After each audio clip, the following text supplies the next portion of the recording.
자, 써머리 보세요. 써머리. 작년 써머리 갖고 계시는 분도 계세요? 이제 그리고 그 아까 그 얘기 했나? 책 다 샀죠? 작년 거 보면 안 된다. 작년 거 보고 개정세법만 탑재해도 될 만큼 그 정도 실력 있는 사람 없다. 여기 세무사들도 가닥격 했을 때는 한동안 써머리를 계속 산다. 왜냐면 본인이 이걸 세법 조문을 알기 쉽게 풀어 쏘는 거잖아. 그러니까 본인이 혼자 파악할 능력이 아직 안 돼가지고 힘든 거야. 기획재정부 사이트 가지고 세법 개정안 이런 거 보면서 파악하는 그런 거 쉽지 않거든. 경영 사이트 가지고. 아무튼 그런 일들이 또 있더라. 자, 그래서 기초 이론이라고 돼 있는데 보세요. 과세 개념돼 있죠. 이제 이런 거 시험에 나오는 거 알았죠. 일반 과세자 사례를 통한 과세치기 이해. 이거 기억나죠? 그죠? 당나라에서 오신 분 피드백 조금만 주세요. 당나라에서 오신 분 강인태 회계사님 책으로 하셨어요? 누구 걸로 했어요? 뚱뚱한 사람 제가 했어요? 누구 걸로 하셨어요? 세법책 강인태 회계사님 걸로 했어요? 기존. 아 그래요? 그럼 시간이 조금 걸리는데 복습한다 생각하고 이걸 천천히 훑으세요. 내용은 다 똑같아. 그 책이 그 책이라고. 요즘에 알짜 깨끗한 거 그냥 사면 돼. 내용은 다 똑같으니까. 다른 분들은요? 요거 걸로 했어요. 그러면 다행이네. 저기는요?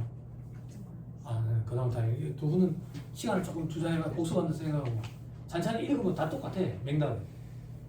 법 조문 순서대로 서술이 되어 있기 때문에. 그렇죠? 자, 일반 과세자 사례를 통한 과세체계의 이해. 그죠? 그때 우리 소매상만 봤었죠. 일기이기 빨리 눈으로 훑고 신고 납부기한 다음 달 25일까지 됐죠? 넘어갑니다. 자, 다음 페이지 특징돼 있죠? 그죠? 소비용 부가세 총생산형 소득행위 아니라더라. 총생산형 소득행위가 뭔데? 알 필요 없다. 대학에서 강의하는 거다.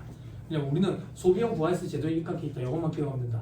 소비용 부가세 제도가 뭔데? 중간재 자본재 불문하고 매입세 공제 혜택을 다 주는 거예요. 그죠? 그리고 밑에 전단계 세액공제법에 입각해 있다. 전단계 거래공제법이 아니라 세액공제법에 입각해 있다. 그죠? 기억나죠? 전단계 세액공제법은 뭔데 그러면? 세액계산서로 확인이 되는 매입세만 공제해준다. 그죠? 자, 그리고 저 밑에 국세 지방세다. 그죠? 우리가 이거 국세 지방세를 나눠가지고 내는 게 아니라 우리가 100만 원이라는 세금을 내면 74.7%는 국가 그리고 25.3%는 지방자치단체에서 갖고 왔나. 저거들끼리 알아서 나누는 거다. 그래서 우리 시험에 이걸 쪼개서 물어보진 않는다. 우리 시험에 이거 말문제 보기 정도만 대비하면 된다. 근데 이거 헷갈린다. 74.7, 25.3. 왜 헷갈리는데? 과거에 제가 얘기했죠. 99, 1%, 95, 5%, 그리고 89, 11%, 85, 15% 이러다가 이렇게까지 쪼개진 거거든. 그래서 오래 공부한 사람들은 도리어 헷갈린다. 자, 그 밑에 간접세라더라. 반대가 직접세였다. 그죠? 그리고 납세금자와 담세자가 다른 게 간접세였다. 그리고 일반 소비세다. 일반적인 소비에 대해서 과세하는 일반 소비세. 그죠? 물론 예외가 있었다. 그게 면세였지. 그죠? 그리고 개별 소비세. 그죠? 일반적인 소비가 아닌 거, 특별한 소비에 대해서만 과세하는 거, 특별 소비세라고 얘기하는데 특자를 빼가지고 이제 개자로 바꿔가지고 계속 과세한다. 그게 개별 소비세다. 자, 그리고 다단계 과세 방식, 단계별로 과세되는 거. 그리고 소비지구 과세 방식, 생산지구에서 과세하지 않는 거. 왜? 가격 왜곡, 즉 가격 형평성을 맞추기 위해서, 국가 간의 왜곡을 없애기 위해서. 그래서 생산하는 날에서 과세하지 않는 거, 소비하는 날에서 과세하는 거. 그러면 생산하는 날에서 과세하지 않는다는 얘기는 이론상 면세가 타당함에도 불구하고 우리나라는 삼면이 바다로 둘러싸여가지고 대외 의존도가 높기 때문에 수출하는 기업을 지원해주기 위해서 영세율을 적용합니다. 이론상 타당한 방법은 면세인데도 불구하고 영세율을 적용합니다. 기억나죠? 그죠? 그럼 반대로 수입하는 재화는 생산하는 나라에서 과세가 안 됐을 거니까 수입하는 나라에서 과세를 한다. 그죠? 그래서 수입하는 자가 사업자인 기업을 불문하고 무조건 다 과세했습니다. 됐죠? 넘어갑니다. 자, 이자의 총칙, 목적과 용어의 정의. 부가세법의 목적은 좋은 목적이 있었죠. 용어의 정의. 그죠? 이런 건 여상에서 나오는 시문제라고. 자, 용어의 정의 돼 있죠. 재화는 재산 가치가 있는 물건과 권리를 얘기한다고 했어요. 이 재산 가치는 경제적 교환 가치가 있으면 재산 가치가 있다고 표현했었어요. 그죠? 그리고 용역. 그죠? 그리고 사업자. 그죠? 뭐 어쩌고 여기서 간이가세자 2000년도 고급대가 합계 1억 400만 원에 미달하는 개인 사업자를 얘기한다. 기억나죠? 네. 공급 대가 합계 직접 영도 1년치 그죠? 1억 400에 미달 그죠? 미만을 얘기하는 거야. 그리고 개인. 다음 페이지 납세용자 사업자와 재화를 수입하는 자 돼 있죠? 그죠? 재화를 수입하는 자라는 얘기는 재화의 수입 때문에 그런 거야. 재화의 수입은 사업자에게 국한하지 않으니까. 사업자의 정의가 어떻게 되죠? 재환을 사업자의 정의가 어떻게 되냐고 암기하라 했잖아. 2차 시험 세법학 시간에 그런 거 서술한다고. 영리 목적 용무 불문하고 사업상 독립적으로 재화나 용역을 공급하는 자. 재화나 용역을 공급하는 자. 재화의 공급과 용역의 공급이 과세 대상에 해당되는 경우는 사업자에 국한한다 했어. 그리고 재화의 수익은 사업자의 지분 불문합니다. 그렇죠? 자 밑에 영리든 비영리든 관계없기 때문에 개인 사업자 영리법인은 물론이고 비영리법인 국가 지자체 조합도 납세공모에 들어보세요. 법끼리도 좀 다르죠. 그죠? 법인세법은 국가나 지자체 조합을 어떻게 취급했어요? 법인세법은 국가 지자체 조합을 어떻게 취급했어요? 비과세 법인. 그지? 비과세 법인이라는 얘기는 법인세 과세를 안 한다는 얘기야. 그지? 근데 외국 정부나 지자체는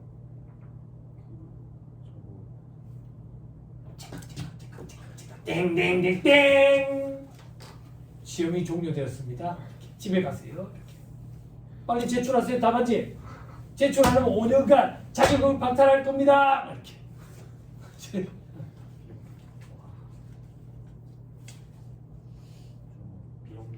비영리 용법은 잔소리 좀 해도 되죠.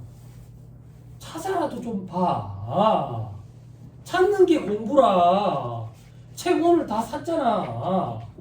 법인세법 써버리를 집에 놔두고 안 갖고 왔습니다. 이 거짓말도 못 하잖아. 찾아라도 좀 봐야지. 찾는 게 공부야 진짜. 뭐라고? 비영리 외국법인. 그럼 비영리 외국법인 과세 의무 범위가 어떻게 돼? 열거 무슨 소리를 하고 있는 거야 지금? 아니 하나씩 얘기해줘야지. 법인세는 몇 가지가 있어? 사람 안 된다 했잖아. 사람 안 된다 했잖아. 4가지지. 어? 첫 번째가 뭔데? 각 사람 소득에 대한 법인세. 또 토지내 양도소득에 대한 법인세. 또 위안소득에 대한 법인세. 또 청산소득에 대한 법인세. 됐어. 다시 외국 정부나 지자체는 비영리 외국법인으로 본다며. 그럼 가산소득에 대한 법인세 납세 의무는 어떻게 돼요? 국내외야? 아니 보면서 읽는데 지금 뭐야? 난독증이 있는 거야? 화난 거 아니다. 경상도 출신이야. 부산 출신이야. 그지? 국내에서 열거된 수익 사업에 대해서만 과세가 되지. 토지내 양도소득에 대한 법인세는 과세되지. 위안소득에 대한 법인세는 청산소득에 대한 법인세는 없지. 그지? 그지? 자 봐봐. 잘 봐야 돼. 아, 저 자식 더럽게 잔소리하네. 야, 어제 복습했었는데 지금 네가 물어보니까 갑자기 기억이 안 나는 거야. 시험장에 와서 문제 옆에 그렇게 써놓고 오면 돼요. 네가 갑자기 문제로 출제하니까 기억이 안 난다 이렇게. 그지? 그럼 출제 교수님이 헛소리 왔는데, 그지? OMR 카드, 과학 마크 판독기인데 무슨 문제를 보겠어? 틀린 거지. 그게 실력 없는 자들의 변명이에요. 그죠? 그렇게 하지 마세요. 그럼 답안 됐죠? 어떤 답변? 복습을 몇 번 해야 됩니까? 라고 답변을 물어보더라고. 복습을 몇 번 해야 되는 게 어디 있어요? 안 그래요? 질문했을 때 답변이 나오는 게 복습이 돼 있는 거예요.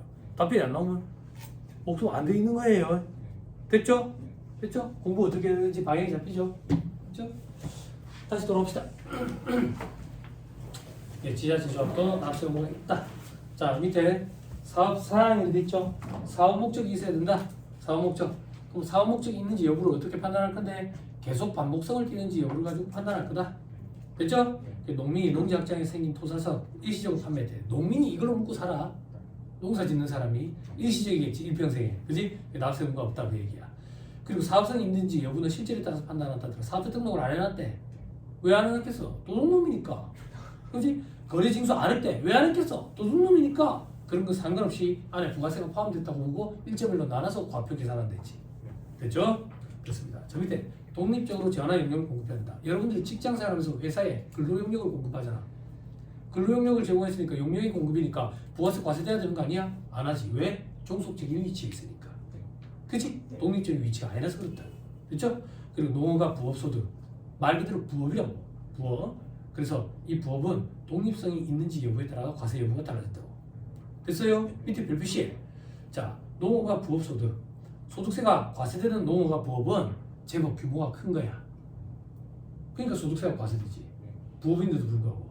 이 규모는 어떻게 따지는데 나중에 소득세법에서 할 거야. 축산 이런 거는 두수로 따진다고. 소가 몇 마리인지 이런 거.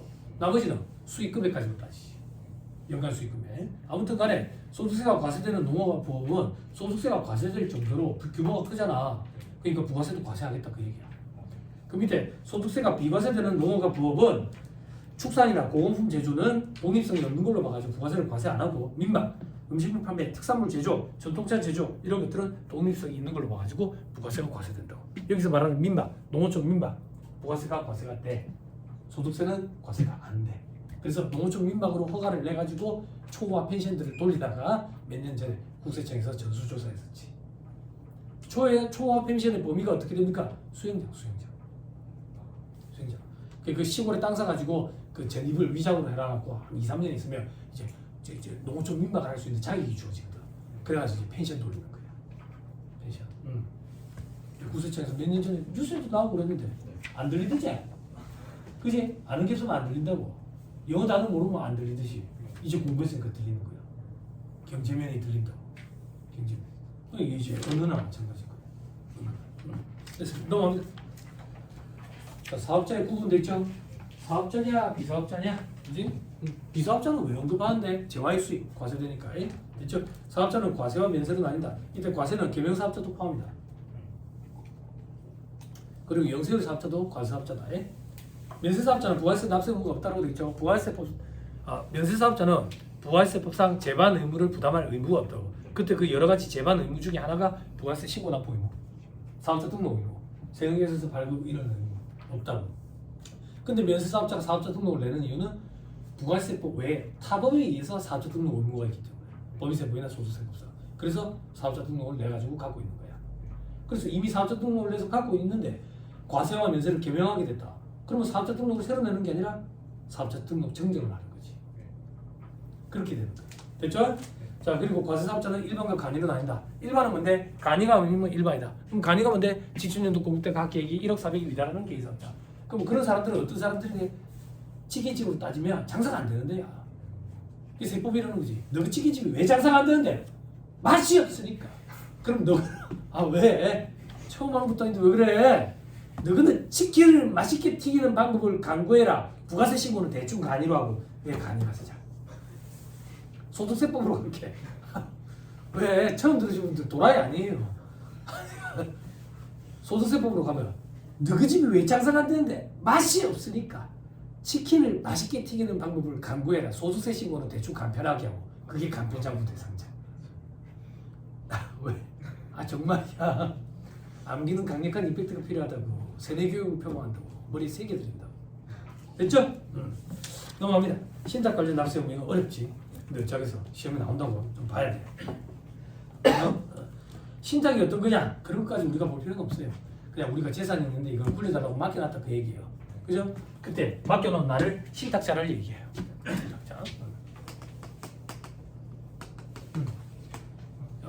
내가 위탁자랑 마찬가지다. 위탁자. 그리고 나한테서 이제 의뢰를 받은 사람을 수탁자. 이런 사람은 신탁회사라고 그래요. 됐죠? 그럼 얘들한테 내가 맡긴다고. 맡겨. 그럼 얘들이 이걸 굴리지. 그럼 그 수익금을 내한테 분배해 줄 거야. 혹은 수익자한테 분배해 줄 거야. 그지? 나 혹은 내 자식이나 특수관계인이겠지. 그지? 그지? 그러면 이거에 대한 부가세 납세 의무자는 누구냐 이거야. 누가 묵었는데? 얘 아니면 얘가 묵었잖아. 그러니까 얘들이 납세 의무자지. 라고 수십 년 동안 해오다가 2018년에 대법원 판례가 나오면서 뒤집혔어요. 대법원 판례가 나오면서 이제 수탁자가 원칙적인 납세 의무자예요. 수탁자가. 그래서 이 바닥에 한번 술렁거렸죠. 됐죠? 밑에 신탁 관련 납세 의무 요약은 여러분들이 보는 거예요. 다음 페이지 신탁 관련 납세 의무자 원칙 이제 수탁자로 바뀌었다고요. 신탁 재산과 관련된 재화 또는 용역을 공부하는 데는 수탁자가 신탁 재산별로 각 별도의 납세 의무자로서 부가세를 납부할 의무가 있다. 법인세법으로 가면 어떻게 됐어요? 이걸 법인과세 신탁 재산이라고 표현했죠. 신탁 재산별로 법인으로 의지했었어요. 그죠? 자, 그 밑에 예외 수탁자를 납세 의무자라는 경우. 그러니까 이제 방향이 바뀐 거예요. 과거에는 이게 원칙이었거든요. 이게 원칙이었는데 예외였어요. 이제는 방향이 바뀌어서 이게 원칙이고 이게 예외인 거예요. 그럼 어떤 경우에 이 예외에 해당하는데 실질적으로 저거나 마찬가지야. 저거가 좌지우지해. 그런 경우라고. 그게 어떤 건데 다음 중 어느 안에 해당하는 경우에는 위탁자가 납세에 무가 있다. 동그라미 1번 위탁자 명의로 공급한대. 동그라미 2번 위탁자가 실질적으로 집에 통제한대. 됐죠? 됐죠? 자, 그 정도 보시면 돼요. 자, 밑에 별표시 2번 수탁자를 납세 의무자로 하는 경우에 적용되는 규정은 돼 있죠? 그죠? 사업자 등록 신청돼 있죠? 수탁자가 신탁회사를 얘기하는 거야. 납세 의무자가 되는 경우 수탁자는 해당 신탁재산을 사업장으로 모아 사업자 등록 신청을 했다. 됐죠? 됐죠? 그리고 밑에 예외 수탁자가 사업자 등록 신청을 할 때 요건을 갖추면 둘 이상의 신탁재산을 하나로 묶어가지고 업무 총괄 장소를 관할을 해가지고 사업자 등록을 할 수 있다. 하나로 묶을 수 있다 그 얘기야. 여러 개면. 됐나요? 네. 됐죠? 근데 동그라미 니은에 보니까 담보신탁에 위탁자의 채무 이행을 담보하기 위해서 위탁자로부터 부동산 또는 부동산에 관한 권리를 수탁해서 운용하는 신탁계약. 됐어요? 이 부동산이 여러 개 있는데 이걸 여기 팔아달라고 부탁한 거야. 빚 갚아야 되니까. 그런 경우에 하나를 묶어가지고 할 수 있다 그 얘기야. 각각 별도로 재산별로 안 하고. 됐죠? 자, 이때 동그라미 2번에 신탁재산에 대한 강제징수 특례. 강제징수가 체납 처분이 용어가 순화됐다고 했어요. 그죠? 수탁자가 납부해야 하는 부가세가 체납된 경우에는 국세징수법에도 불구하고 해당 신탁재산에 대해서만 강제징수를 할 수 있다.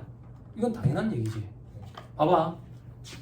수탁자가 부가세 납부 지금 체납돼 있대. 뭐가 체납돼 있는데 얘가 맡겨놓은 재산에서 수익금이 발생돼가지고 그거에 대한 부가세를 납부해야 되는데 체납돼 있는 거야. 그러면 얘는 얘 재산만 관리해 주겠어? 다른 사람 재산도 다 관리할 거 아니야? 거기 압류를 걸면 되겠어? 안 되지. 그게 그 얘기야. 됐어요? 그러니까 상식적으로 생각하면 돼. 상식적으로. 근데 세무사님 우리 상식적으로 생각이 안 되던데요? 말이 어려워서 그래. 말이. 제가 요즘에 부산에서 전국 전화를 다 받는데 세무공무원들도 상식적인 차원에서 접근을 한다고. 상식적인. 서울에서 제일 많이 오는 질문이 뭔데 차용증을 썼을 때 의심하지 않을까요? 차용증을 썼는데 왜 의심을 해? 세무서에서. 차용이 아니니까 의심을 하고 있지. 그치? 차용은 갚겠지. 증여면 안 갚겠지. 그치? 그렇게 생각하면 된다고. 별의별 사람 다 있다. 기타 친족 간에 1,000만 원까지는 증여재산 공제가 되거든. 1억짜리 땅을 증여를 받는데 그걸 10개로 쪼개가지고 10년에 한 번씩 받으면요. 그 전에 죽겠죠 내가. 27살짜리가 전화 와가지고 할 말이 그래 없는지 그런 걸. 그래 내가 그랬어. 세상에 존재하지는 이제 그런 일까지 가정해서 질문할 필요는 없겠죠. 그래 그냥 개인적으로 궁금해서요. 그러니까요. 1억짜리를 그럼 10분의 1씩 쪼개면 그 전에 본인이 안 죽겠어요. 그렇지. 100년이 걸렸는데 기준수명 100세 아니에요. 내 자식이 110세인데 그간지는 이제 돈을 많이 받았어. 돈을 많이 받으니까 기분이 좋더라고. 정당한 대가를 받아야 되니까 깎아주면 안 돼. 정당한 대가를 받아야 불쾌하지 않아. 아는 사람 거 장부해줘가지고 싸게 해줬어. 근데 이게 나중에 이탈하고 나오면 기분 나쁘다고. 싸게 해주는데. 근데 싸게 안 해주고 내가 서비스만 좀 더 해주고 정당한 대가 다른 거래처랑 똑같이 받았으면 별로 아쉽지 않아. 그걸 안 지 얼마 안 됐어. 돈은 정당한 대가를 받아야 돼. 특히 친인척 관계. 돈 달라 하세요. 돈 달라 하세요. 근데 친척 관계인데 어떻게 돈을. 그럼 저처럼 하세요. 내가 얘기해줬지. 전화번호 잘 모르겠어요.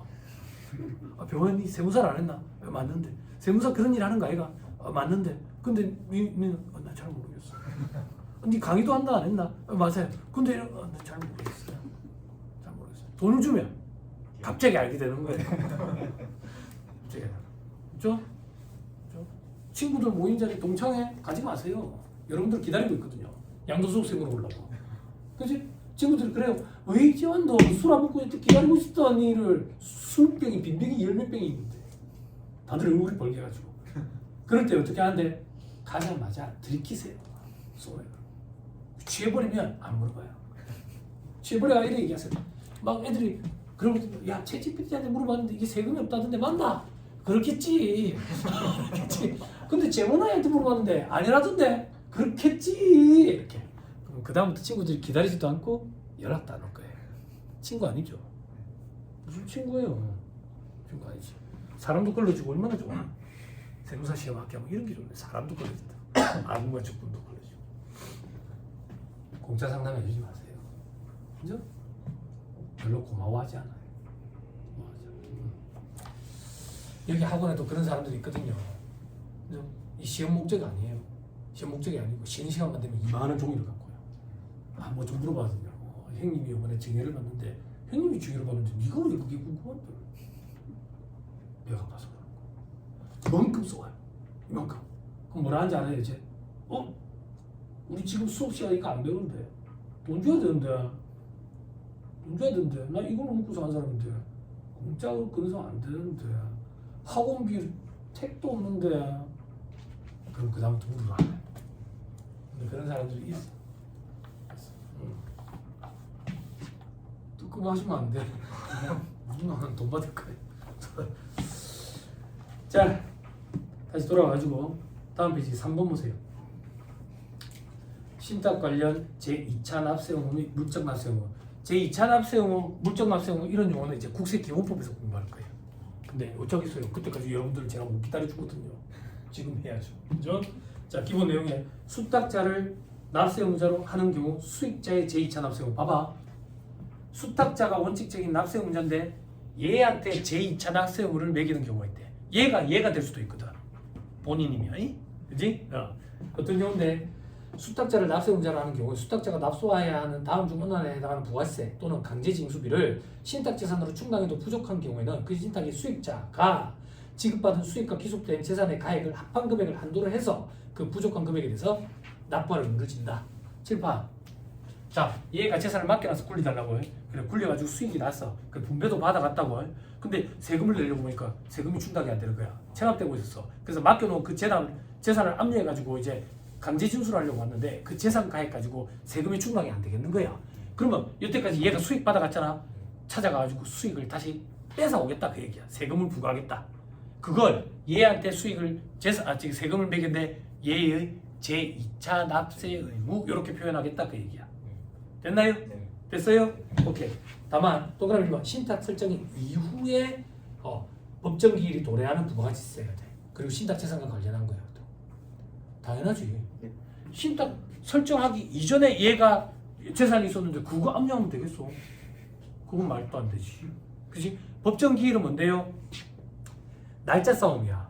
날짜. 일반적인 채권은 설정 기일이라 얘기한다고. 만약에 예를 들면 건물주 우리 한동안 그런 일이 많았잖아. 그 뭐라는 그 뭐라는 그 나쁜 놈들 그 저기 전세 사기범들 그 뭐라고 불렀지? 뭐 했다 있잖아. 갭 투자 사기범들. 그래가지고 만약에 몇 층짜리 이제 건물인데 여기 세입자들이 1층부터 쫙 있어. 펑 터뜨린 거야. 펑 터뜨려. 그러면 이거 건물을 팔아치운다고. 건물 팔아치웠더니 10억이야. 그러면 전세금 걸린 게 얼마인데 15억이야. 그러면 10억이니까 요거를 나눠서 갚겠지? 착각하면 안 된다고. 순서가 정해져 있다고. 순서가 누가 먼저 전세를 들어왔는데 그 순서에 따라 받아간다고. 그런 걸 설정기일이라고 그래. 채권에 대해서는. 조세도 그런 날짜가 있다고. 조세의 날짜는 법정기일이라고 그래. 법정기일. 네. 그래서 그 법정기일이 도래한 거. 법정기일 그 이전 거에 대해서는 안 된다 그 얘기야.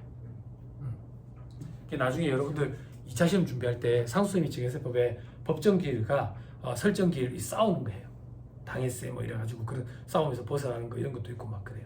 그래서 뭐가 앞서느냐, 후순위 채권이냐, 선순위 채권이냐 이런 거. 예를 들면 공장에 화재가 나가지고 부도가 나버렸어. 그래 이 사업주 도망가버렸다고. 도망갔다. 여기 부동산이라든 사업주 재산을 압류를 해가지고 이거를 세금에 충당해야 되는데 직원들이 임금이 밀린 게 있는 거야. 퇴직금 밀린 것도 있고 생계가 달려 있잖아. 그래서 이런 거는 법정기일, 설정기일 싸움 안 하고 그거부터 먼저 줘. 3개월치 급여 이런 것부터 먼저 준다고. 그런 것들을 나중에 배워. 순서를. 순위가 정해져 있어. 순위가. 상속세 및 증여세법에서 상속세 및 증여세법에서 공부해. 내가 빨리 얘기하는 거 너무 궁금해하지 마. 천천히 얘기해 주면 더 기분 나쁠 거야. 어려워서. 빨리 으르르 얘기하는 건 못 들은 척하고 넘어가면 마음이 편해. 마음이 편해. 자, 그 밑에 반가루 2번에 동그라미 2번에 강제징수 과정에서 발생한 강제징수 이게 체납처분비 얘기하는 거야. 그지? 압류해가지고 경매절차에 팔아치워가지고 하는데 그것도 경비가 들잖아요. 그거 얘기하는 거야. 밑에 반가루 2번 위탁자를 납세의무자로 하는 경우 수탁자의 물적 납세의무 칠판. 이제는 얘가 납세의무자래. 그런데 얘한테 납세의무를 이제 부담을 시키는 경우가 있대. 이때 어떤 건지 보자.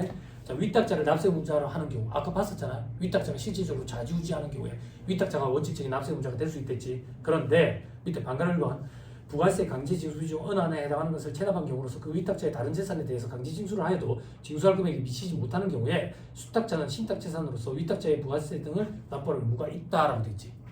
그죠? 빨리 얘기해도 되죠? 여러분들은 눈으로 따라오니까. 그죠? 얼마나 빨리 얘기하는지 보이지? 그지? 수강생들이 나보고 왜 쇼미더머니 나가라 했는지 알겠지? 쇼미더머니 세법 랩 한번 해달래.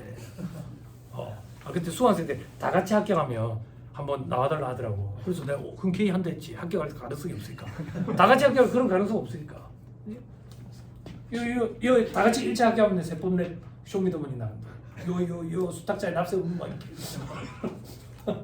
도라이 아닙니다. 자, 봐봐. 위탁자가 부가세 체납한 게 있는 거야. 그래서 얘한테 재산 압류하려고 들어와 보니까 재산이 아무것도 없네. 근데 가만 보니까 수탁자한테 맡겨놓은 신탁재산이 있었던 거야. 그러면 그거 와가지고 재산 압류해가지고 조세에 충당하겠다 그 얘기야. 그러면 얘가 맡아가지고 있는 거를 압류해간에 물적 납세의무 이렇게 표현하겠다 그 얘기야. 아까 얘는 제2차 납세의무, 얘는 물적 납세의무 이렇게 표현하겠다. 됐죠? 말문제 보기. 됐죠? 이게 원래 되게 어려운 개념이야. 근데 여기서 처음부터 등장하지. 넘어가면 자, 다음 페이지 그림. 그죠? 그림은 여러분들 보시면 돼요. 됐죠? 자, 밑에 괄호 2번 신탁 관련 제2차 납세의무에 대한 납부통에 부가세를 납부해야 하는 수탁자에 관한 세무서장은 제2차 납세의무자로부터 수탁자의 부가세 등을 징수하려면 필요한 사항을 적은 납부고지서를 제2차 납세의무자에게 발급해야 한다. 이 경우 수탁자의 관할 세무서장은 제2차 납세의무자의 관할 세무서장과 수탁자에게 그 사실을 통지해야 된다라고 되어 있죠. 자, 이건 요 얘기예요. 제2차 납세의무는 얘한테 원칙적으로 납세의무가 있는데 얘한테 들어가는 거라 했지. 그러면 얘한테 세금을 충당하려고 했는데 안 돼서 얘한테 들어가겠다고 얘한테 연락해 줘야 될 거 아니야. 그리고 얘 관할 세무서장한테도 얘기해 줘야 된다 그 얘기고 얘한테도 알려줘야 된다 그 얘기야. 당연히 그래야 안 되겠어. 그렇지? 이게 말문제 보기 구성한다고 해. 다음 페이지 괄호 3번 물적 납세의무에 대한 납부 특례 등 되죠. 자, 물적 납세의무는 이거야 칠판. 물적 납세의무는 얘가 원칙적인 납세의무자야. 그런데 얘한테 충당할 재산이 없어가지고 얘가 갖고 있는 얘의 재산한테 들어가는 거야. 얘한테 알려줘야 되겠지. 그런 얘기가 있을 거야. 얘한테도 알려줘야 될 거고. 자, 수탁자에 대한 고지. 얘한테 얘기할 거라고 신탁회사한테. 부가세를 납부해야 하는 위탁자를 관할하는 세무사장은 수탁자로부터 위탁자의 부가세 등을 징수하려면 부가세 등의 과세기한, 세액, 산출금고, 부가세 등의 납부기한, 납부장소 이런 것들을 적은 사항을 납부고지서를 수탁자한테 발급해야 된다. 이 경우 수탁자 관할 세무사장한테도 알려주고 그리고 위탁자한테도 알려주고 다 알려줘야지 결국에는. 안 그래? 그지? 자, 밑에 고지의 효력. 위에 따른 고지가 있은 후 납세의무자의 위탁자가 신탁 이익을 받을 권리를 포기 또는 이전하거나 신탁 재산을 양도하는 등의 경우에도 고지된 부분에 대한 납세 의무에는 영향을 미치지 아니한다. 칠판. 고지를 한 거야. 요거 재산 뺏어가겠다고. 그랬더니 얘가 부랴부랴 야야야 딴 놈한테 이전하자. 재산을 이전하자. 그래 제3자한테 팔아버렸다고. 그래도 타고 들어가서 뺏어가겠다 그 얘기야. 그걸 뭐라고 표현하는데 납세 고지 효력에 영향을 미치지 아니한다. 됐죠? 네. 그러면 제3자를 보호해줄 필요가 없는 거야. 됐죠? 자, 그 다음 납세의무 승계. 신탁재산의 수탁자가 변경되는 경우에 새로운 수탁자는 이전의 수탁자에게 고지된 납세의무를 승계한다. 됐죠? 수탁자가 바뀌어버렸어. 그대로 요거 압류된 거 같이 따라간다 그 얘기야. 됐죠? 자, 그리고 납세의무자의 위탁자에 관한 세무서장은 최초의 수탁자에 대한 신탁 설정일을 기준으로 그 신탁 재산에 대한 현재 수탁자에게 납세의무자의 부가세 등을 징수할 수 있다. 됐죠? 만약에 수탁자가 여러 번 바뀐다고. 여러분 바뀌어 최초 수탁자한테 고지했던 거 있지? 그게 그대로 승계대가 넘어가니까 그건 납세의무 고지의 효력에는 영향을 미치지 않는 거야. 뺏어갈 수 있다 그 얘기라고. 그래야 안 되겠어 당연히. 네. 됐죠? 오케이 됐습니다. 국세 우선의 예외 신탁재산에 대하여 국세징수법에 따라 강제징수를 하는 경우 국기법상 국세 우선 원칙에도 불구하고 수탁자는 신탁법에 따른 신탁재산의 보존 및 개량을 위하여 지출한 필요비 또는 유익비의 우선 변제를 받을 권리가 있다. 7판 국세 우선 원칙이라는 얘기는 세금 무조건 우선으로 충당한다고. 그럼 얘한테 세금 충당하려고 봤는데 얘 재산이 없어. 그러니까 얘가 맡겨놓은 재산이 있는 거야. 이 재산을 압류해가지고 이제 갖고 가지고 국세에 충당하겠지. 근데 얘들이 잠깐이라는 거야. 왜? 그러니까 야, 그 압류해가면 우리 손실이 너무 큰데 누구가 손실이 있을 게 뭐 있는데 이거 부동산이라 가지고 우리가 여태 관리하면서 관리비 같은 게 있는데 그거는 빼주겠다 그 얘기야. 국세 우선 원칙에도 불구하고 국세 우선 원칙의 예외 이렇게 표현한다. 상식적으로 이해가 됩니까? 네. 당나라에서 오신 분들 이해돼요? 그걸 봐봐. 나는 여기 학원에 책 읽어주는 남자야. 책을 읽고 이해시키 줬죠. 그죠? 근데 시험에는 법 조문으로 등장한다고 그대로. 그럼 여러분들이 시험장에 가서 이 조문을 읽고 내가 이해시켜준 그 내용을 떠올려서 맞는 말이구나 틀린 말이구나 요것만 구분할 수 있으면 돼. 됐죠? 근데 맞는 말이구나 틀린 문장이구나 이거를 여러 번 보다 보면 맞는 말을 쓸 수도 있게 돼. 그 2차 시험장 가서 쓰고 나오면 이제 합격인 거야. 됐죠? 별거 없죠? 취소 방금 말하면 취소. 별거 조금 있긴 하죠. 그렇죠. 조금 힘들긴 한데 뭐 어때? 겁낼 필요 없어. 지금 2차 시험장 들어가라는 얘기 아니잖아. 들어가지도 못해. 그죠? 지금 하라는 얘기 아니니까. 그때 되면 다 할 수 있어. 됐죠? 넘어가면 자 과세기간 1기 2기 눈으로 보고 예정신고기간 과세기간 최종상은 과세기간 최종상 확정신고기간이라고 표현해요. 그죠? 네. 실무적으로 표현하면 우리 시험에서 확정신고기간이라는 표현을 써요. 그렇죠? 다음 달 25일 뭘 아야 내일모레 시험 봐야 되는데 당연한 얘기지. 그치? 자 됐습니다. 밑에 별표시 2번 폐업하는 경우 다음 달 25일까지 됐죠? 그리고 신고 납부다. 신고와 동시에 납부해야 되는 거야. 현업에서 오신 분들 계시죠? 회계사무실에서 오신 분들 신고는 하고 납부는 좀 미뤄주던데 경기가 안 좋아서 이번에 미뤄준 거야. 지난번에는요 울주군 저런데 거창 이런데 불났어 돼. 그런 경우는 우리 시험에 안 나와. 우리 시험에 울주군의 어느 업체인데 불이 나가지고 이번에 힘들었다더라 이런 거 안 나와. 이런 거 안 나와. 직전 사업년도에 비해 가지고 매출액이 반토막이 났다더라 그런 거 안 나와. 슬프잖아. 우리 시험에 잘 된 업체들만 나와. 세금도 많고 이런 거. 그러니까 그런 거 걱정하지 말고 예외상 이런 건 안 나오고 신고와 동시에 납부해야 된다. 됐죠? 다음 달 25일. 이때 관리과세자는 1년의 과세 기간이다. 됐죠? 다음 달 25일, 1월 25일까지. 자 밑에 특례. 자 신규 사업자의 최초 과세기간 사업 개시일로부터 사업 과세기간 종료일까지 관할에 신청을 그 전에 했대. 개시일보다. 그러면 신청일부터. 근데 이게 시험에 나오면 왜 수험생들이 어버버하는 거야? 긴장을 많이 해서 그래. 시험에 어떻게 나온대? 신청이래. 다음 날부터 이렇게. 사업 개시일이 다음 날부터. 다음 날 이러면 혹시 내가 모르는 그런 규정이 있었나? 그지? 공부를 어중뛰게 하면 그런 불안감이 든다고. 자 밑에 폐업자의 최종 과세기간은 폐업일. 됐죠? 관리과세 포기하는 경우 이거 했었죠? 해당 과세기간 개시일부터 포기 신고일이 속하는 달의 마지막 날까지. 왜? 다음 달 1일부터 돌아가니까. 됐죠? 그리고 포기 신고일이 속하는 달의 다음 달 1일부터 종료일까지. 다음이지. 그럼 사업 개시는 언제인데 동그라미 3번의 원칙이죠. 재화나 영리의 공급을 시작하는 날의 원칙. 예외부자 동그라미 제조업은 만들기 시작한 날. 광업은 땅 파기 시작한 날. 밑에 폐업일은 언제인데 동그라미 3번의 원칙이죠. 사업장면은 그 사업을 실질적으로 폐업한 날. 그럼 실질적으로 폐업한 날은 언제인데 사업주 지가 알겠죠. 그죠? 그래서 실무적으로는 폐업일을 사업주랑 같이 협의해가지고 정해요. 자, 그 다음 다만 폐업한 날이 분명하지 아니한 경우에는 폐업 신고서 접수 1. 됐죠? 근데 동그라미 4번 사업 개시 전에 사업자 등록을 미리 신청을 했대. 그럼에도 불구하고 코로나처럼 안 좋은 일이 생겨가지고 미룰 수밖에 없는 그런 상황이 발생했어. 그러면 세무서에서 무한정 기다려주는 게 아니랬지. 6개월 기다려준다. 6개월 기다려줬는데 실적이 없더라. 그럼 직권으로 폐업 말소시킨다. 이게 그 얘기다. 근데 정당한 사유가 있대. 그런 경우에는 제외. 정당한 사유가 어떤 건데? 휴업 신청을 해야지. 됐죠? 휴업 신청을 하면 돼. 됐죠? 국세청 홈택스 들어가지고 휴폐업 신청서 있거든. 그 휴업이 신청하고 사유건데 사업 부진이지 뭐야. 폐업 신청하고 사유건데 사업 부진이 뭐야. 잘 되면 휴업 폐업 하겠어? 안 되니까 폐업하겠지. 그지? 됐죠? 자, 위로 올라가서 이제 동그라미 1번. 합병으로 인해서 소멸됐대. 합병으로 인해 변경 등기일 혹은 설립 등기일. 합병 제가 강의하는 거 조금만 소개해줬지. 2차 때 공부안 했지. 1차 시험에 안 나오니까 나올 수도 있지. 근데 요즘 애들 말로 가성비? 그게 어떤 건데요? 요거. 저는 요것만 강의한다 했지. 근데 살짝 거짓말 했댔잖아요, 여러분들한테. 사실 요만큼 강의하거든. 요만큼. 합병보다는 여기에 있다고, 여기. 조금 맛만 보여줬지. 말문제 보기 정도만 대비할 정도로. 근데 요거는 설명 안 했었거든, 요 파트에서는. 합병으로 인한 소멸법인은 배업일이 언제냐면 요거야. 내가 이 회사를 잡아먹어.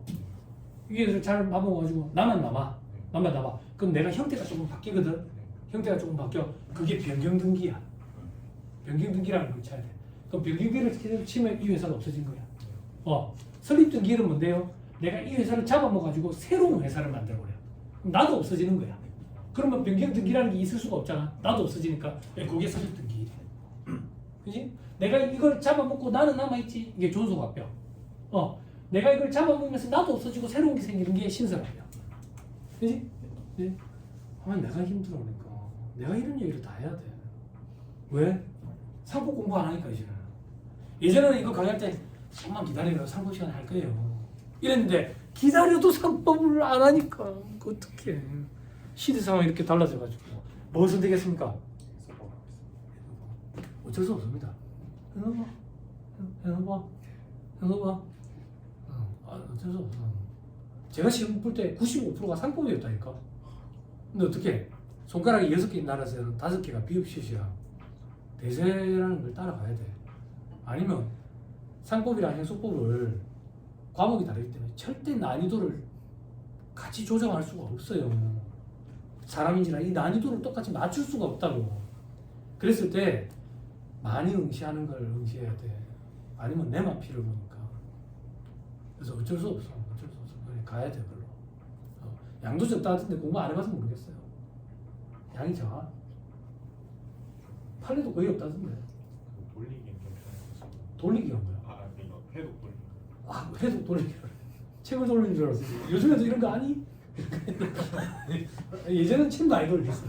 마이클 조다가 많이 돌려가지고 책도 돌리고 그랬거든. 공도 돌리고. 조다랑 마이클 조던이라고 있어. 조다는 지하이 조다가 있어. 변태 있어. 연예인 중에. 말 조심해야지 녹화가 있잖아.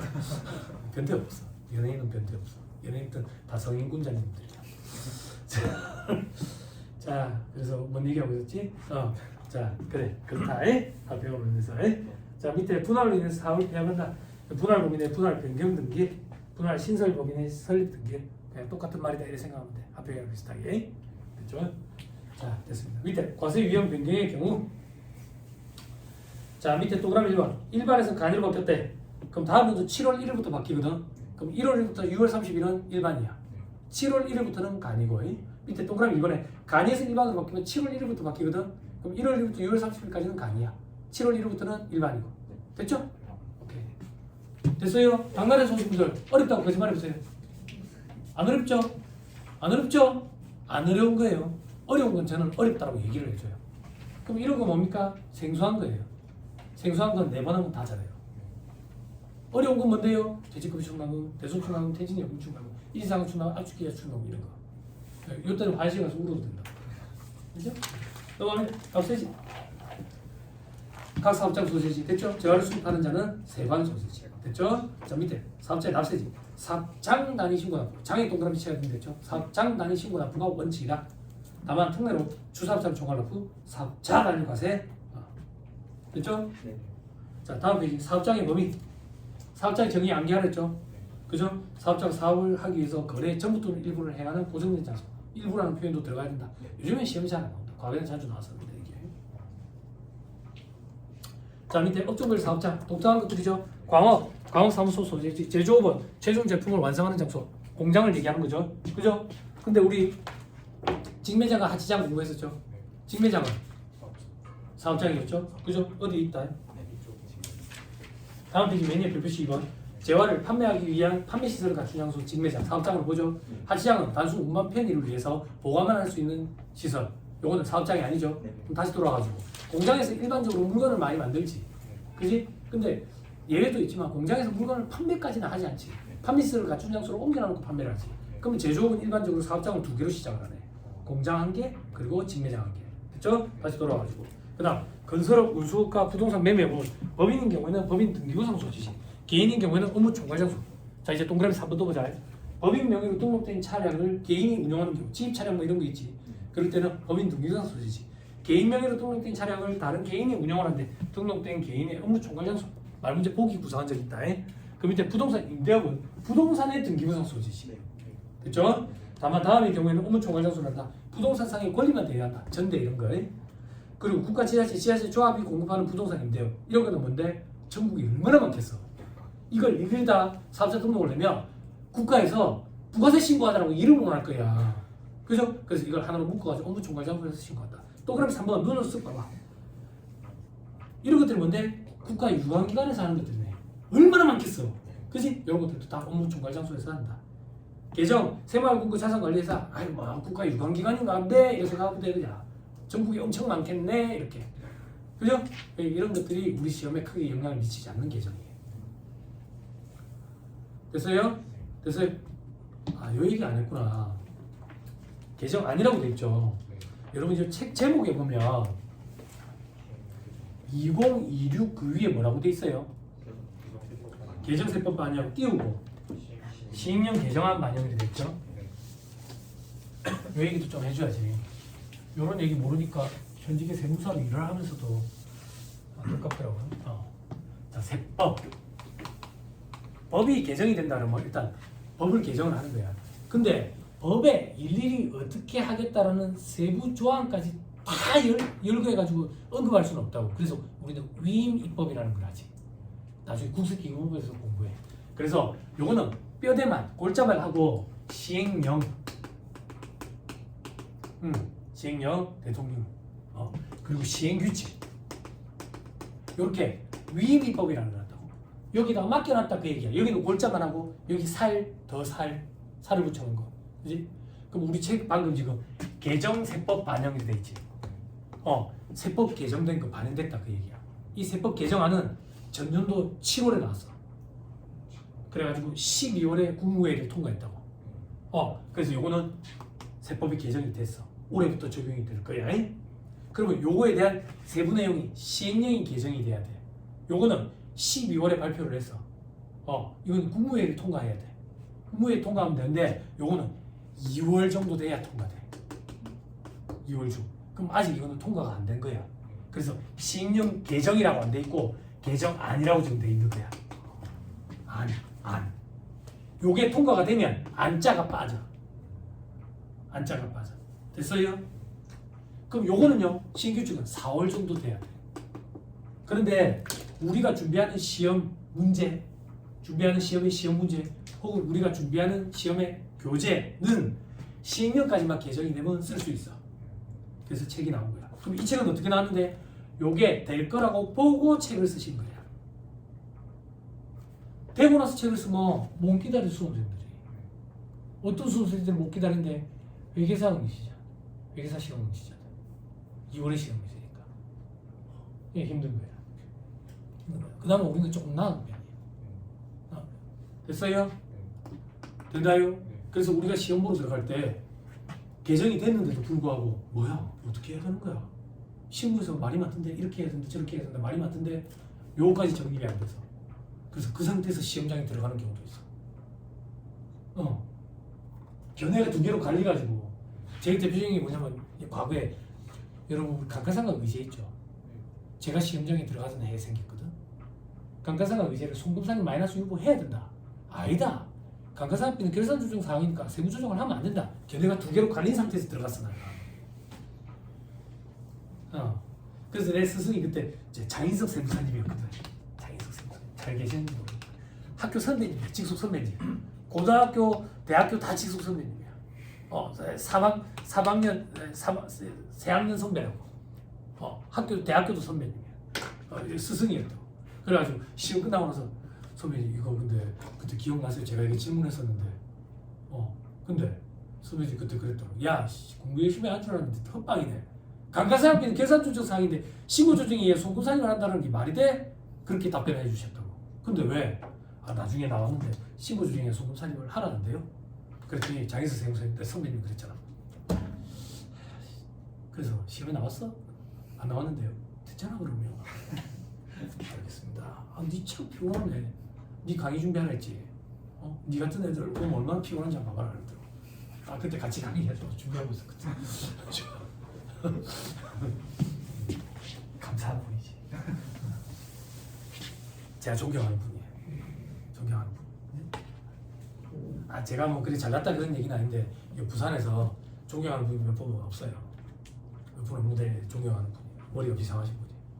처음에 수습을 받는데 이분 밑에 수습 받는데 매출이 한 700~800 되는 회사에서 외부 조정 업체인데 세무조정 저보고 좀 해보래. 수습 받을 때 한 2주 걸린 것 같아. 세무조정상 하나가 몇 억씩이야. 손 떨리더라고. 한 2주 정도 걸려가지고 세무조정을 했어. 세무조정을 했는데 그때 이제 대표 세무사님이 이제 홍재문 세무사님 부회장 하셨던 분이에요. 부산에 학교 선배님이거든. 여기 제가 수습을 밟았어. 점심 먹는데 그러는 거야. 같이 점심 먹는데 복집에서 홍재문 세무사님이 인사가 이거 병호가 한 건데 검토해봐라. 병호가 이거 세무조정 했는데 검토해봐라. 복구부험에서 장희수 세무사님이 일쓱 보시더니 잘했네. 끝. 머리 엄청 비상하신 분이. 그럼 이분은 세법학. 제가 인정하는 유일한 한강에 나면서 세법학을 강의하실 수 있는 분은 이분밖에 없는 것 같아요. 근데 이제 바쁘셔가지고 강의 바닥을 뜨셨어요. 두 분 다 강의 안 했어요. 강의 좀 해달라고 하면 네가 해라. 저 재무 얘기하고 있잖아요. 재무 얘기도 하고 세무 얘기도 하고 네가 해라. 저 재무 얘기나 세무 얘기하고 있잖아요. 네가 해라. 세법학도 네가 해라. 다 네가 해라. 감사합니다. 똑똑하신 분들이에요, 진짜. 시간이 지나서 이제 생각해 보니까 이분들 밑에서 수습 밟아서 내가 그래도 얻은 게 엄청 많구나. 잔소리 많이 들었지만 아마 이분들도 저를 데리고 있으면서 힘드셨을 거예요. 수습 기간 동안에 이제 용돈 쪽으로 얼마씩 주거든. 그럼 일을 해야 될 거 아니야. 네, 그러는 거 회계사무실로 오신 분도 계실지 모르겠는데 홍재문 세무사님 그때 대표였는데 병원이 몇 개 할래? 장부 몇 개나 해야 되는데요.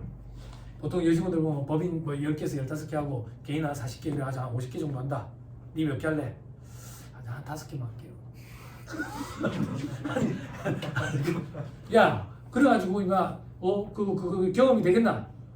5개만 경험. 그랬어. 내를 데리고 있으면서 엄청 피곤하셨을 거예요. 그래갖고 점심은 계속 얻어먹었어. 볶음 이런 거. 일을 많이 하지 않는데 스트레스가 딴 데서 쌓여가지고 이제 맨날 술을 먹고 출근하고 그랬지. 너무 좋더라고. 직장생활을 처음에 할 때 7시 20분에 출근했거든. 새벽 5시에 퇴근해가지고 7시 20분에 출근했는데 이 가닥이 있어가지고 아침에 눈이 떠져. 근데 이 회계사무실 9시 반 출근인 거야. 이 7시 20분에 근처에 엔젤레스 가서 앉아 있었다고. 엔젤레스 가서 앉아가지고 사람 구경하는 거야. 사람들 막 아침에 바쁘게 막 뛰어다녀. 그때 막 우울감을 느껴. 난 안 뛰어도 되는데 지금 안 뛰어도 되는데 좋더라고. 나중에 이제 여러분들 이제 2세, 3세 이렇게 나오면 그때는 이제 시행령, 개정 이래. 그런 표현이 없이 그냥 개정, 세법, 반영 이렇게 돼 있어요. 다 반영됐다 이래가지고. 그럼 세무사가 어찌해야 됩니까? 그때 우리 책을 새로 사야 됩니까? 큰 이변이 없는 날 이대로 그냥 가. 큰 이변이 있으면 제가 수업 시간에 언급을 해줄 거예요. 이대로 간다 그냥 생각하면 돼. 그렇죠? 네. 오케이, 됐습니다. 다시 돌아옵니다. 자, 그 밑에 다단계 판매원이 재활용료 공급하는 사업, 애터미, 허벌라이프 이런 거 있죠, 그죠? 이런 거 주된 사업장 소재지. 무인자동 판매기, 자판기, 업무 총괄장소. 됐죠? 네. 밑에 기타, 국가지자체, 지자체, 조합이 공급하는 부동산 임대, 도소매, 음식, 숙박, 수자원 개발사, 전기통신사, 한국철도공사 얼마나 많겠어 전국에. 그지? 그래서 다 업무 총괄장소에서 한다. 넘어갑니다. 다음 페이지 거래사무 추가정리사항. 위 외의 장소도 신청에 따라 추가적으로 사업자 등록 가능해. 다만 자판기는 안 돼. 장난치는 소지가 있기 때문에. 간이 가서 적용받을 수 있는 소지가 있기 때문에. 밑에 동그라미 2번. 사업장을 설치 안 했다. 그러면 주소 고소를 사업장으로 본다. 임시 사업장, 사업장으로 보지 않고 기존 사업장에 포함되는 것을 한다. 이런 게 어떤 건데 멕시코에서 저기 이제 커피 박람회 한대. 실제 커피숍을 운영하는 사람들이 그거 가거든. 그럼 거기서 커피도 팔아. 그럼 매출 어떻게 할 거냐고. 사업장으로 볼 거냐고. 아니 기존 커피숍에 엎어. 혹은 백화점 앞에 이런 데 가면 뭐 등산용품 대전 등골 브레이크를 팔아서 한다고. 그런 거 안에 매장에서 다 합산해. 그거 됐죠? 자 절차 개설 신고, 폐쇄 신고를 해야 되는데 다만 설치 기간이 10일 이내면 생략 가능해. 그래서 등산용품 대전 이런 게 10일 이상 안 가. 생략하기 위해서. 됐죠? 아 하지마. 수업 시간 다 해줬잖아. 기억이 안 나? 기억나? 정말 믿어도 돼? 알았어. 속는셈 치고 또 믿어본다고. 넘어가면 다음 둘 이상 사업장이 있는 경우 사업장 단위 과세가 원칙인데 요거에 대한 특례. 첫 번째 주사업장 총괄납부. 이제 주사업장에서 총괄해서 납부한 것만 총괄해. 그럼 나머지 사업자 등록, 신고, 부가세 신고, 그리고 세금에서 발부 이런 건 다 각자 해. 각 사업장별로 해. 자 오른쪽 사업자 단위 과세 특례. 자의 동그라미 쳐야지. 요거는 하나로 묶어버리는 거지. 그래서 사업자 등록 번호 자체가 한 개야. 됐죠? 그래서 여기서 다 해. 다 한다는 얘기는 세금에서 발부, 신고, 납부 이런 거 다. 요건 신청만 하면 돼. 사업자가 단위로 등록하면 돼. 시험에 어떻게 나오는데 신청을 하고 관할 세무서장이 승인을 요한다 그러면 그럴듯하다고. 근데 그게 오답보기야. 밑에 주사업장 본점 지점 중에 선택 가능해. 근데 사업자 단위 과세는 본점뿐만 밖에 안 돼. 요게 비교하는 형태로 시험 문제에 많이 나와. 개인은 주사무소.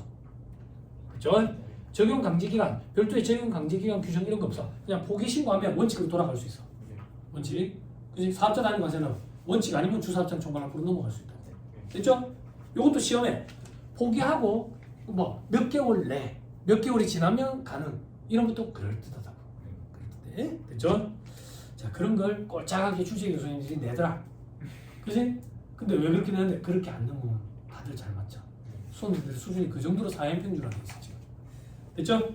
됐습니다. 넘어가면 밑에 별표식 1번 일부 종된 사업장을 총괄납부 대상 사업장에서 제외하는 부분 총괄납부도 허용한다. 사업장이 3개인데 2개만 묻고 싶다. 그것도 된다 그 얘기야. 됐죠? 넘어가면 자 그다음 특례 관련 절차 신청 사업자 단위 과세 봐봐. 자 동그라미 2번 사업장 단위 등록 사업자가 사업자 단위로 등록하고 싶대. 적용 과세기간 개시 20일 전까지. 됐죠? 다음 과세기간부터 내가 묻고 싶어. 그럼 묻기 20일 전까지 신청하면 된다 그 얘기야. 됐죠? 승인 요건 없으니까. 왼쪽에 주사업장 총괄납부 계속 사업자 동그라미 2번 적용 과세기간 개시 20일 전까지 됐네. 그럼 동그라미 1번 보자. 신규 사업자는 사업 개시일로부터 20일 내에 하나로 묶어버리면 된다고. 사업자 단위 과세는. 근데 주사업장 총괄납부는 독특하다고. 주된 사업장에 사업자 등록증을 받은 날로부터 20일 이내. 이게 무슨 말인데 일단 사업장 한 군데를 주된 대로 해가지고 사업자 등록 신청을 내서 사업자 등록증을 받아야 돼. 그래놓고 20일 내에 나머지 사업장을 주사업장 총괄납부로 묶어야 된다고. 이게 차이점이야. 됐죠? 자 밑에 특례의 경우 추가 사업장의 사업 개시일로부터 20일 내에. 특례가 뭔데? 별표시 4번 다음 페이지. 특례란 사업장이 하나의 사업자가 추가로 사업장을 개설하면서 추가 사업장의 사업 개시일에 속하는 과세기간부터 주사업장 총괄납부 사업자 단위 과세로 적용받는 경우는 말한다. 이 경우는 사업 개시일로부터 20일 내에 묶으면 된다 그 얘기야. 묶으면 다음 과세기간부터 적용되는 게 아니라 그 과세기간부터 바로 적용이 돼. 이것도 오답 보기로 몇 번 나왔어. 다음 과세기간 이렇게 해가지고. 됐죠? 승인 규정 없다. 됐죠? 변경 사유가 발생하면 변경 신청하면 된다. 사업자 단위 과세는 사업자 등록증 자체가 안 하거든. 그래서 변경 사유가 정정 사유다. 사업자 등록증 정정하면 된다. 자 밑에 적용 제외 및 포기돼 있죠. 적용 제외. 자 동그라미로 부적당하다고 인정된대. 그럼 적용 제외하겠지. 동그라미 3번 부적당하다고 인정된대. 동그라미 2번 이동이 빈번하대. 또 놈이야? 왔다 장난치는 것도 아니고. 됐죠? 밑에 포기. 과세기간 개시 20일 전에 포기하면 된다. 승인 불필요. 오른쪽에 과세기간 개시 20일 전에 포기하면 된다. 승인 불필요. 일단 20일이라는 숫자는 공통되니까 좀 편하네. 되지? 또 어디서 20일이 나오던데? 부가가치세법만 날짜를 좀 주의하면 돼. 부가가치세법만 시험 문제 날짜가 많이 나와. 1일 나오고 3일 나오고 2일 나오고 10일 나오고 11일 나오고 15일 나오고 20일 나오고 25일 나오고 30일 나오고. 사업자 등록 신청. 그렇지. 또 사업자 등록 신청. 매입세 공제받을 때도 과세기간 종료일부터 20일. 그지? 25일이랑 잠깐만 안 돼? 25일은 어디서 나오던데? 아니 그건 너무 쉽잖아. FC? FCC? 저가항공사? 로컬? 로컬? 영어를 못해. 레터 오브 크레딧 뭐 이런 거 있잖아. 레터 오브 크레딧. 레가 아니라 레. 용자 내부 시험장 관련돼 가지고 이렇게 과세량 중간부터 25일. 그거 좀 주의해야지. 그지? 그지? 당나라에서 오신 분들 무슨 말인지 이해돼요? 내국 신용장? 아 괜찮아 그런 게 있대. 나중에 또 나올 거야. 지금은 없다 생각해도 돼. 자 넘어갑니다. 자 그리고 그 밑에 결정 경정 기관 돼 있죠. 각 사업장 관할 세무서장이 한다. 납부만 총괄하는 거고 그리고 사업자 단위 가서는 본점 주사무소에서 다 총괄을 한다. 됐지요? 됐습니다. 자 다음 페이지 별표시 6번도 한번 보세요. 변경 사유별로 돼 있죠. 별표시 6번 어디 있는지 빨리 찾아보세요. 주사업장 총괄 납부 찾았죠? 네. 그죠? 변경 사유별로 변경 신청서를 제출하는 관할 세무서장을 별도로 정한다더라. 예를 들어서 종된 사업장을 신설할 때는 신설 종된 사업장 관할 세무서장한테 제출한대. 왠지 주된 데서 할 것 같잖아 느낌이. 그지? 그 요게 파란 것이 말문제 보기로 구성한 적이 있어. 됐죠? 아 이제 더럽게 짜증나네요. 세무사 이런 거 어떻게 해야 됩니까? 오늘 공부하고 내일 까먹고 내일 공부하고 모레 까먹고 그래. 어쩌겠어. 그지? 우리 시험장에 들어갔을 때만 딱 기억하고 있으면 돼. 시험 끝나고 나가지고 술 털어먹으면서 다 까먹어도 아무 상관없어. 그죠? 포커스를 딱 그때만 맞추면 돼. 그죠? 근데 수험생들 그런 수험생들도 있더라. 아 이런 건 시험 치기 하루 전날 꼭 보고 가야지 이렇게 추려놔. 그 시험 치기 하루 전날 봐야 될 게 너무 많은 거야. 근데 뭐 저기서 우리는 시험 당일날 모든 포커스를 맞추거든. 2차 수험생들이 시험 치기 하루 전날 그 하루 동안에 전 과목을 1회도 그래. 그럼 합격선에 올라가는 거거든. 근데 1차 수험생들이 시험 치기 하루 전에 전 과목을 1회도 할 정도까지 내공이 그 정도라 쌓이지는 않아. 그러면 시험 치기 전 이틀 동안에 1회독을 할 수 있으면 합격권이거든. 그렇게 생각을 하면 돼. 시험 치기 전에 이틀 동안에 1회독을 해야 된다. 1회독을 해야 된다. 그렇게 포커스를 맞춰놓는다. 2차 시험 때는 된다고. 합격권에 있는 사람만 얘기하기로 했잖아. 안 되면 떨어지는 건데 뭐 어쩌라고. 떨어지면 기분 나빠서 학원에 안 오고 저보기 싫어서 학원에 안 오고 부끄러워서 학원에 안 오고 어차피 볼 일이 없어. 합격을 하면 기분이 좋아서 학원에 오는데 나는 없거든. 바쁘니까. 그지? 연락 자원에 물어보는데 안 가르쳐주거든. 내가 가르쳐주지. 남남이지. 농담이에요. 여러분 나중에 이제 합격하시고 나면 체육대회 할 때 이럴 때 한 번씩 이제 얼굴 보고 싶어가지고 갔었죠. 7, 8년 전까지. 그죠? 그것도 이제 안 가게 돼요. 자, 됐습니다. 술 먹으러 찾아오지 마세요. 술 끊은 지 오래돼가지고. 술을 끊으니까 술 선물이 많이 들어오더라. 사람 있지. 냉장고 안에 좋은 술도 있는데 와이프가 자꾸 선물한다는데 조금 더 몸을 만들어서 내가 마실 거니까 선물하지 마. 반년만 딱 더 달라. 자, 그 정도 보시면 돼요. 넘어갑니다. 자, 1-26페이지 사업자 등록 보세요. 자, 사업장 단위 등록이 원칙이다. 사업장마다 사업 개시일부터 20일 내에 등록 신청해야 한다. 다만 신규 사업자는 개시일 이전도 등록 신청이 가능했다. 사업자 단위 등록 등내 앞에서 공부했다. 발급기한 자 이제 전산이 잘 돼 있어 3일 내에서 2일로 개정이 됐다. 됐죠? 다만 국세청장 필요시 5일 내에서 연장 가능하고 밑에 보정 요구 10일 내에는 기간을 정해서 보정도 요구 가능하다. 밑에 직권 등록할 수 있는 경우도 있구나. 밑에 등록 거부하는 경우도 있구나. 자 밑에 등록 정정 사유가 발생하면 지체 없이 정정 신고를 해야 돼. 이 지체 없이라는 표현이 참 힘들게 한다고 시험 때. 됐죠? 정정 신고를 받은 세무서장은 일정 기간 내에 재발급을 해야 돼. 다음 페이지 별표시 5번. 여기서 세무서장이란 편의에 따라 선택한 세무서장을 얘기한다. 됐죠? 그게 무슨 말인데 사업자 등록 신청 내야 되는데 내가 저기 동네에 있어. 그럼 동네 세무서? 아니 부산시 세무서 가도 돼. 즉 직권을 위반한 뭐라지? 관할을 위반한 신청 신고는 허용이 돼. 적법해. 근데 관할을 위반한 행정처분은 적법하지 않아. 불복 대상이 된다고. 그지? 나 오늘 세무서에 사업자 등록 내야 되는데 나 지금 강남에 있어. 그럼 강남 세무서 가면 된다. 무슨 말인지 이해했죠? 됐죠? 자, 그 밑에 별표시 6번. 다음과 같이 동그라미 별표시 6번에 괄호 2번. 정정 사유 신고일로부터 2일 내에 재발급하도록 되어 있다. 사업자 등록 정정 신청을 지체 없이 하면 2일 내에 재발급하도록 되어 있어 원칙적으로. 근데 간단한 거면 위에 괄호 1번 당일 재발급해줘. 어떤 게 간단한 건데 동그라미 1번 상호변경 김밥천국에서 지역으로 바꾼다. 혹은 동그라미 2번 imbc.com으로 바꿨다. mbc.com에서 imbc.com 이런 거. 됐죠? 됐죠? 일반적으로 가보면 바로 해줘. 그리고 가지도 않아 요즘에는. 홈택스로 다 하지. 그래서 옛말이야. 세무서 가면 1시간씩 줄 선다. 옛말이라고. 됐습니다. 근데 괄호 2번 한번 봐봐요. 다음에 등록 정정 사유를 말한다 돼 있죠. 그죠? 동그라미 4번에 상속으로 사업자의 명의가 변경되는 경우도 있죠. 그죠? 이렇게 합시다. 요거는 이제 사업자 명의가 변경되는 경우에 사업자 등록 정정 사유라는 얘기는 법인을 얘기하는 거야. 개인은 사업자의 명의가 변경되는 그런 일은 없어. 그러면 업체가 바뀐 거야. 그럼 폐업을 하고 새로 신규 등록한 거거든. 그지? 내 장사를 이 사람한테 팔았던 얘기잖아. 그래서 정정을 하는 게 아니야.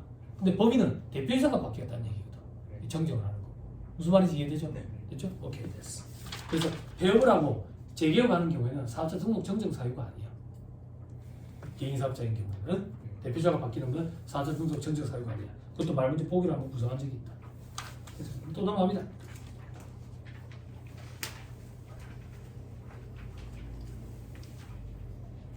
여러분 여기 마무리 안 했어요. 줄이 안 쳐져 있으니까 잘 기억이 안 나. 1-26페이지 저 밑에 사업장 관할 세무서장 등록된 사업자가 다음 중 어느 하나에 해당하면 지체 없이 말소해야 된다. 폐업했대. 폐업했대. 그지? 됐죠? 혹은 동그라미 2번이래. 6개월 경과한 경우. 됐죠? 등록을 말소한 경우에는 지체 없이 등록증을 회수해야 돼. 이걸 가지고 시험장에 가지고 현업에서 일해봤는데 사업자 등록증 반납 안 해도 되던데 그래 얘기하면 답변 안 할 거야. 그런 얘기하지 마시고 원칙으로는 요거 반납하도록 돼 있다. 반납하도록 사업자 등록증을 회수해야 된다. 됐죠? 됐습니다. 넘어갑니다.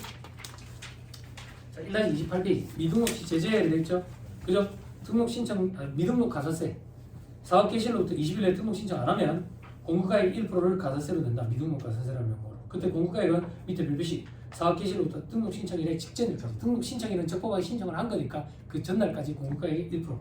1% 공급가액이 얼마인데? 1,000만 원. 1% 10만 원. 돈도 아니라 그랬죠. 오늘 딱 5마리 안 뛰겠다고 보면 되지. 여태까지 사업자 등록 안 하고 장사한 게 어디야? 무서운 건 뭔데? 위에 등록 신청 전 매입세 불공제가 무섭다 했다. 됐죠? 매입세 불공제. 상가를 사가지고 왔네. 20억짜리. 부가세 2억이잖아. 공제 못 받는다고. 그런 게 무섭다고. 그런 게. 됐죠? 다만 공급시에 속하는 과세는 종료된 후 20일 내 등록 신청을 하면 했대. 신청일로부터 역산해가지고 기산일까지. 기산일은 이제 1월 1일, 7월 1일로 바뀌었지. 그 기간 이내의 것은 매입세 공제가 된다. 됐죠?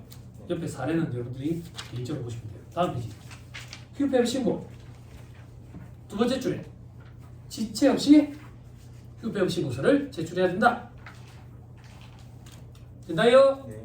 다 했습니다. 잠깐 끊었다가 객관식 문제 한번 풀어봅시다. 잠깐 끊었다가 하시죠.